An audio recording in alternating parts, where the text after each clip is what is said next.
साथीहरु यदि तपाईहरु पनि आफ्नो YouTube च्यानललाई पर्मानेन्टली डिलिट गर्न चाहनुहुन्छ अथवा तपाईसँग मल्टिपल च्यानल छ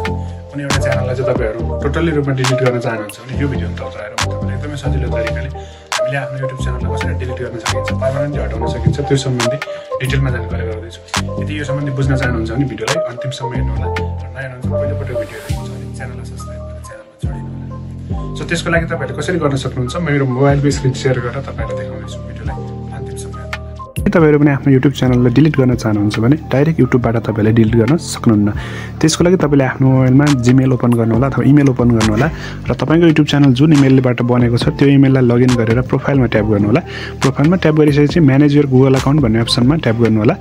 म्यानेज योर गुगल अकाउन्टमा ट्याप गरिसकेपछि तपाईहरुको यस्तो इन्टरफेस खुल्छ त्यसपछि तपाईले यहाँनेर एउटा डाटा एन्ड प्राइभेसी भन्ने अप्सन देख्नुहुनेछ जस्ट त्यसमा ट्याप गर्नु होला डाटा एन्ड प्राइभेसीमा ट्याप गरेपछि थोरै स्क्रल अप गर्नु होला र तपाईले तलपट्टि एउटा डिलिट योर गुगल सर्भिस भन्ने एउटा अप्सन देख्नुहुनेछ जस्ट त्यसमा तपाईले ट्याप गर्नु होला र त्यति गरिसकेपछि तपाईले इट्स भेरिफाइङ यु भन्छ तपाईले आफ्नो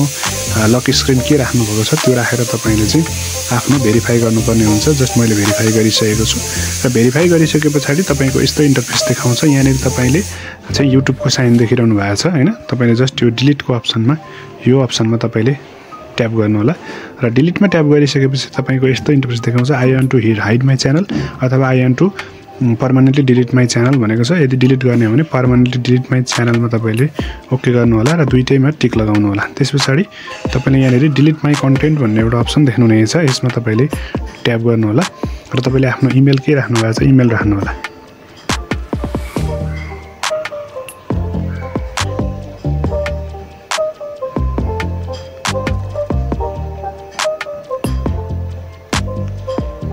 ओके सो जुन च्यानलमा तपाईले च्यानलमा जुन इमेलबाट च्यानल खोल्नु भएको थियो त्यही च्यानल यहाँ तपाईले टाइप गर्नु होला र डिलिट माई कन्टेन्टमा ट्याप गर्नु होला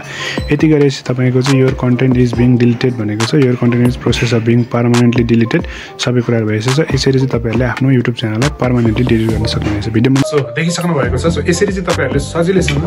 मात्र 1-2 मिनेटको समयमा तपाईहरुले आफ्नै इमेलबाट चाहिँ कसरी डिलिट गर्न सकिन्छ भन्ने कुरा बुझिसक्नु भएको छ भिडियो मन पर्यो भने भिडियोलाई लाइक तथा कमेन्ट गर्नु होला साथै शेयर गर्नु होला च्यानललाई सब्स्क्राइब गर्नु भएको छैन भने च्यानललाई सब्स्क्राइब गरेर च्यानलमा जोडिनु होला धन्यवाद